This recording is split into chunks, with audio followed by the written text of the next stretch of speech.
The black daughter of a famous singer was invited to sing at school as a joke, but her voice left the room speechless. "Hey everyone, let's see the diva's daughter embarrass herself."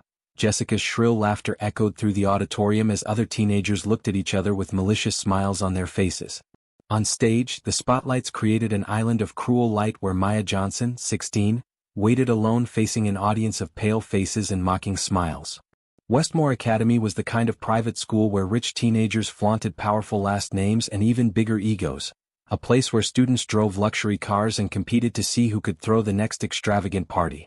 Maya was the school's charity project, a black girl from Detroit who had won a full scholarship while her mother Keisha Johnson, a soul music superstar, toured the world. "The microphone is on Miss Johnson," Principal Reynolds smiled with false warmth. "Since you insisted on participating in the talent show, we're all eager to see what you've prepared." The audience snickered. Everyone knew Maya had never volunteered. Jessica and her friends had forged her signature on the form as part of an elaborate humiliation. "Let's see if talent runs in the family," they had said in the hallways. Maya had never sung in public. In fact, she made a point of hiding any association with her mother's career, not out of shame. Keisha Johnson was a force of nature who had won 5 Grammys, but out of exhaustion from always being reduced to the daughter of the famous singer. Since arriving at Westmore 6 months ago, she had lived in the shadow of that label, even as she killed herself studying to prove her worth. It was strange how no one seemed to remember that her mother was black when they asked for selfies or concert tickets. But when they wanted to belittle her, suddenly the color of her skin became the perfect target for jokes disguised as friendly banter. "We're waiting, Maya," insisted Principal Reynolds, drumming her fingers. "Or are you going to give up?" She could feel the weight of the stares. She could practically touch the expectation of failure that filled the air. At the back of the audience, she saw Jessica and her friends with their cell phones ready to capture her embarrassment and turn it into the next humiliating viral video. "I don't have anything prepared," Maya said, her voice low but firm. "What a shame," the principal replied with a theatrical sigh. "Maybe next time you should think before." "But I can make something up," she finished. A sudden silence fell over the auditorium. From her seat in the front row, the music teacher Mrs. Rivera looked at her with an unreadable expression. Just a week earlier, she had found Maya alone in the music room after school, humming softly to herself as she read a history book. She hadn't known she was there until she heard the sound of sheet music falling to the floor. "You don't have to do this," Mrs. Rivera said now quietly. She was the only person at that school who really knew her. Maya took a deep breath.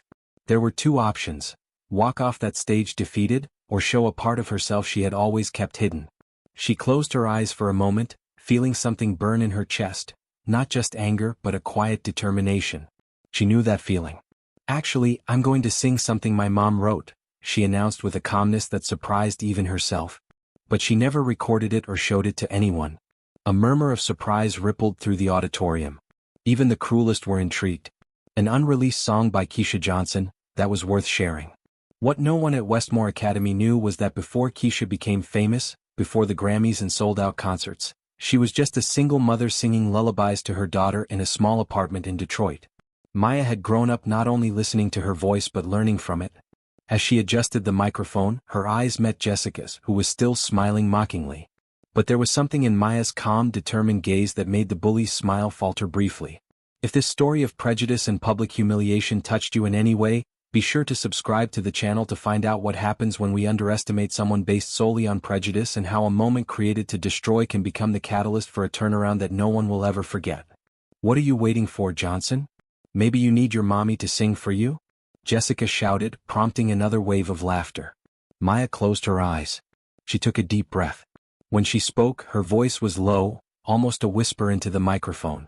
"This song is called Golden Wings." And then she sang. The first note came out shaky but quickly found its footing. It was a soulful ballad with traces of jazz, the kind of song that demanded vocal control and emotional depth. Maya's voice, contrary to everyone's expectations, was not only in tune, it was extraordinary. Deep and rich with a timbre that seemed impossible for someone her age.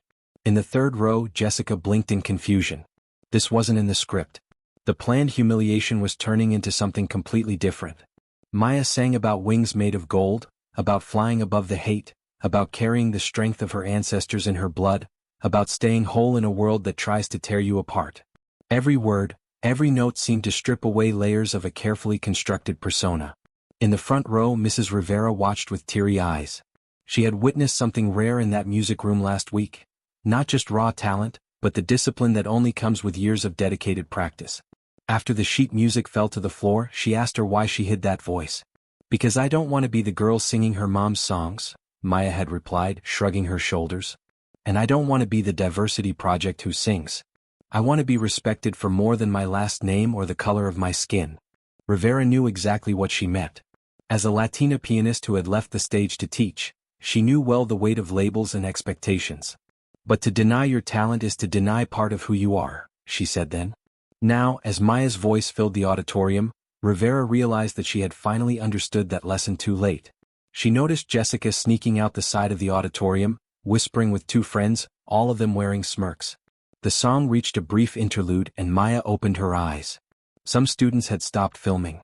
Others looked genuinely impressed. Principal Reynolds frowned, clearly recalculating her opinion of the charity project. That's when the sabotage began. The stage lights began to flicker frantically. On the sound system, a high-pitched feedback cut through the air. Someone had broken into the technical booth. Maya hesitated, missing a note, but didn't stop. When the sound returned, a heavy, jarring electronic beat was superimposed over her voice through the PA system. Jessica's friends were clearly trying to turn her performance into a joke again. The audience looked confused at the stage. Some laughed, thinking the interference was part of the performance. Others began to whisper, realizing the sabotage. Principal Reynolds stood up to intervene, but before she could do so, something unexpected happened. Maya adjusted her voice. Instead of fighting the intrusive electronic beat, she incorporated it, modifying the rhythm of the song and transforming the disturbance into music. Years of watching her mother improvise at rehearsals and concerts had taught her to turn accidents into opportunities. The expressions on Jessica and her friends' faces changed from malicious satisfaction to disappointment. The audience, which seconds earlier had seemed ready to witness a disaster, now watched a true musical tour de force. The students who were still filming began to sway to the music. Some raised their cell phones with the flashlights on, as if at a real concert. The song now had a life of its own, greater than the intention to humiliate that had provoked it. When the song ended, the silence that followed lasted only 2 seconds before an explosion of applause. It wasn't polite or forced applause, it was genuine, spontaneous, surprised. A girl in the front row, Emma, heir to a tech fortune and normally a loyal ally of Jessica's, was the first to stand up in a standing ovation. Others followed. Jessica remained seated, her arms crossed, her face contorted into a bitter expression. Her gaze said it all: "This isn't over." Backstage after the applause, Mrs. Rivera found Maya trembling slightly, the adrenaline still coursing through her veins. "You knew they would try something like that, didn't you?" she asked quietly. Maya nodded. "Jessica had already mentioned preparing a surprise for my performance. That's why I chose that song. My mother wrote it so I could improvise and adapt it depending on the audience. And you knew it so well that you were able to get around the sabotage," Rivera added admiringly. "They completely underestimated you." "They always underestimate me," Maya replied with a half-smile. "Is that why you decided to perform even though you knew about the trap? To prove a point?" Maya hesitated. "Not exactly. Singing was never my plan, but last night after I found out about the forged application, I got an email." She paused as if deciding whether to continue. "An email from Berklee College of Music in Boston. A scholarship program for exceptional talent. My mother sent them a recording of me singing without telling me." The teacher raised her eyebrows in surprise. "That's one of the best music schools in the country. And they want a live performance. An audition next week." Maya ran her hand over her face. "Can you believe my own mother never told me she thought I was good enough?" Rivera held her shoulder gently. "Sometimes parents see potential we don't see in ourselves." The moment was interrupted by a group of students entering the dressing room, all wanting to talk to Maya. Between compliments and questions about her mother, few noticed Jessica standing in the doorway, her gaze cold and calculating. She was typing furiously on her cell phone. "Enjoy the moment," Jessica whispered when she finally managed to get past Maya. "I've made sure it will be brief." There was something in her voice, a disturbing confidence that made Maya feel a chill. Whatever Jessica was planning was worse than flashing lights or interference in the sound system. That night, as she returned to her dorm room on campus, Maya received a notification. Someone had posted a video of her performance on the school's social media. It wasn't just the video, it was the comments below. The first, from an anonymous account, read, "Find out the truth about Maya Johnson's talent and why her mother keeps her hidden from the public." Link in the comments. It was just the beginning. The next morning, Maya's phone wouldn't stop vibrating. Notifications flooded her screen: messages, comments, shares. The video Jessica had posted wasn't just of the performance. It was a malicious montage that interspersed Maya singing with old clips of Keisha Johnson, her mother, suggesting that she was just imitating her and had no talent of her own. The caption was devastating. Exclusive. Why does diva Keisha Johnson hide her daughter from the stage? Sources confirmed that she was rejected by every record label for lack of originality. Set. #fake talent #charity project. Maya felt her stomach sink. It wasn't the first time they had tried to put her down, but never so publicly and cruelly.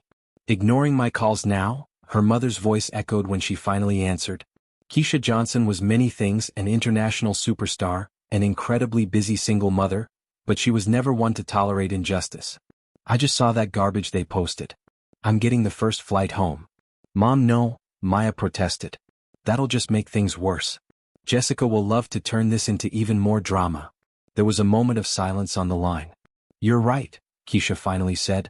"That's your story to tell. But let me help you in other ways." In her dorm room, Maya stared at the ceiling. Next to her, her roommate Zoe, a quiet girl from Chicago with whom she barely exchanged words, surprisingly offered her help. "My dad's a defamation lawyer," Zoe said without looking up from her laptop. "And I know a little about digital tracking." Maya looked at her, puzzled. "Since when do you care?" Zoe finally looked up. "Since I heard you sing yesterday. And since I saw what they did afterward. Some lines shouldn't be crossed." In the music room, Mrs. Rivera was also mounting her own offensive. As advisor to the student newspaper, she had privileged access. "Look at this," she said, showing Maya a folder of files on her computer. "I've been recording all the student council meetings for the last 3 years for transcription. Guess who's always talking in the files?" Jessica's voice discussed openly how she was manipulating the disciplinary committee, grades, even previous cases of bullying against other scholarship students. It was an unwitting confession of a systematic pattern. "This is..." Maya hesitated. "Pure gold," Rivera finished. "We just need the right moment." The moment came sooner than they expected. Jessica, drunk on the apparent success of her online attack, called a special meeting of the student council, of which she was president, to discuss artistic integrity issues in the talent show. She didn't know that Maya had been tipped off by Emma, the girl who had been the first to stand up and applaud. In the large auditorium, the student council gathered with the school's administration. Jessica looked confident, impeccable in her custom blazer, while Principal Reynolds watched her with obvious admiration. "We have evidence that certain participants have used inappropriate technical resources to artificially enhance their performances," Jessica began, casting a calculated glance at Maya sitting silently in the back of the room. That's when the auditorium doors opened. It wasn't Keisha Johnson who entered, as everyone, including Maya, had expected. It was a middle-aged black woman wearing a simple but elegant suit. Monica Torres, multiple Grammy Award-winning music producer and Maya's godmother. "I hope I'm not interrupting," Torres said in a voice that was accustomed to commanding recording studios. "I was invited by Mrs. Rivera to discuss possibilities for a partnership with Westmore's music program." Jessica blinked, confused. This wasn't the confrontation she had expected. "Miss Torres," Principal Reynolds rose promptly, recognizing the renowned producer. "What an unexpected honor." "The honor is mine," Torres replied as she walked down the center aisle, "especially after watching this video that's been circulating. I was impressed by this young woman's talent." The principal looked confused. "Video?" Rivera turned on the projector.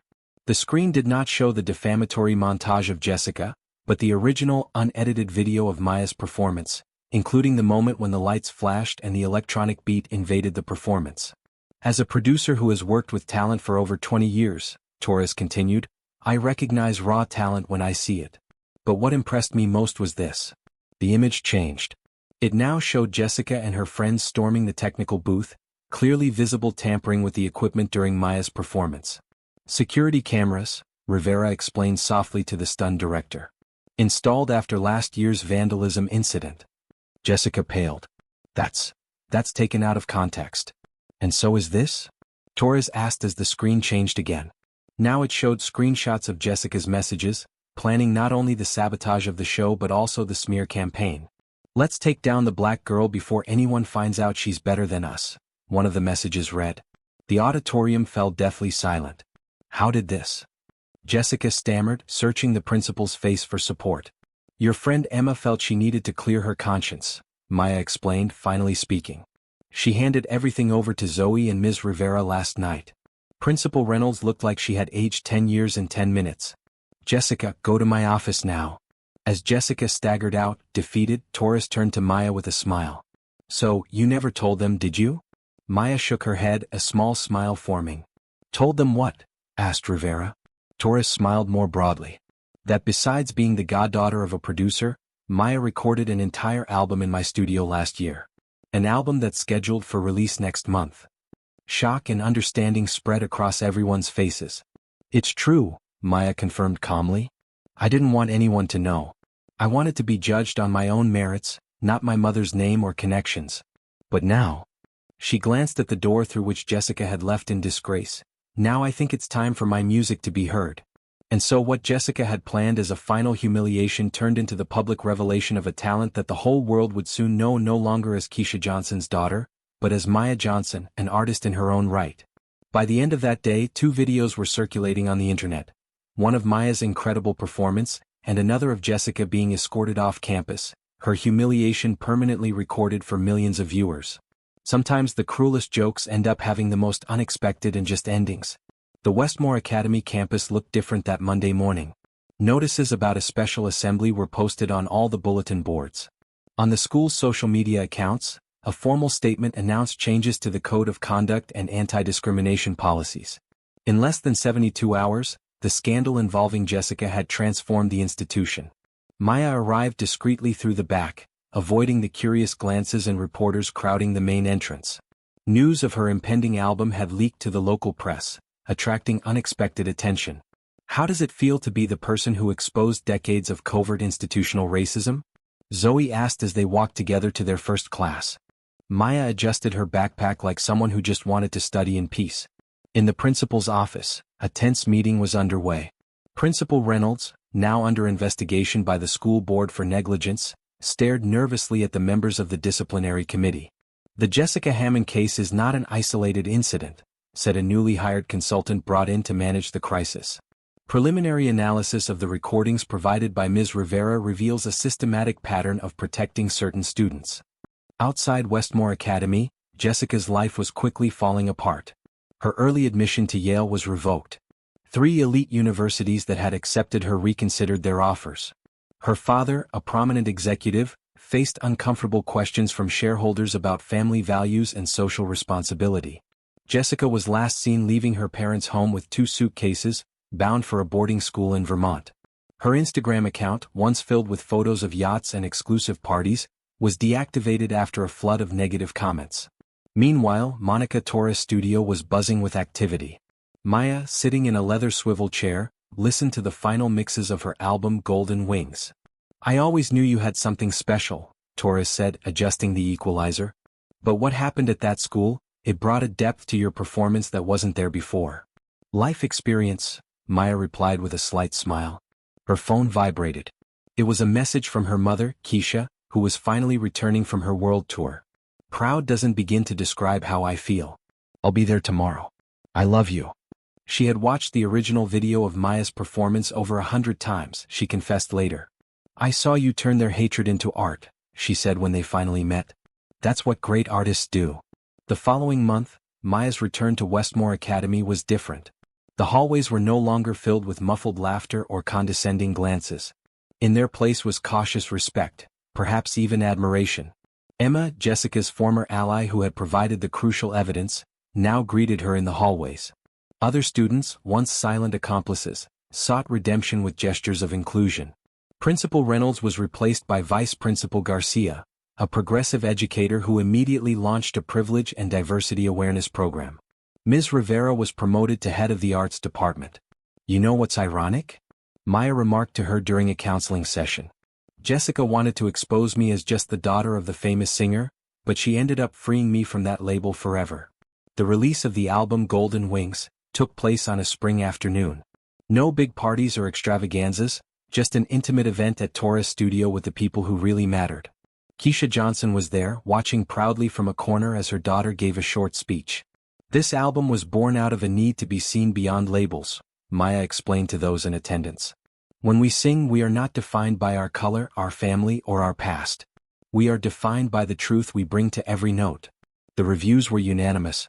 Maya Johnson wasn't just Keisha Johnson's daughter, she was an artist with her own authentic and powerful voice.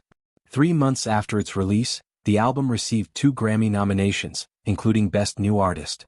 In an interview with Rolling Stone, when asked about Jessica and the incident at school, Maya responded with a serenity that surprised the interviewer. "I don't thank her for the prejudice or the humiliation. No one should have to go through that. But I do thank her for giving me the opportunity to face the fear that was holding me back from being completely who I am. Jessica wanted to show me my place, and ironically that's exactly what she did. It just wasn't the place she imagined." Westmore Academy transformed the former talent show into an annual festival of diversity, officially named Festival Wings, in honor of the song Maya sang on that fateful day. The event became one of the most prestigious among schools in the region, attracting diverse talent from across the country. At her graduation performance 3 years later, Maya Johnson returned to the Westmore Academy stage as a special guest. The irony was not lost on anyone. The same stage that should have been her public humiliation now welcomed her as a legend. Before singing her last song, she shared a reflection. "We all face moments when other people try to define who we are and what we are capable of. In those moments we have a choice, to accept their definition or respond with our own truth. And that truth, when finally found, has a power that no prejudice can silence." If this story of transformation and justice touched your heart, be sure to subscribe to the channel for more inspiring stories that show how sometimes the greatest triumphs are born from the cruelest situations. Share in the comments if you've ever experienced a moment when someone tried to diminish your value and how you responded. Because the most powerful lesson from Maya Johnson's story isn't that talent eventually beats prejudice, it's that when we know our true worth, no one else has the power to define us.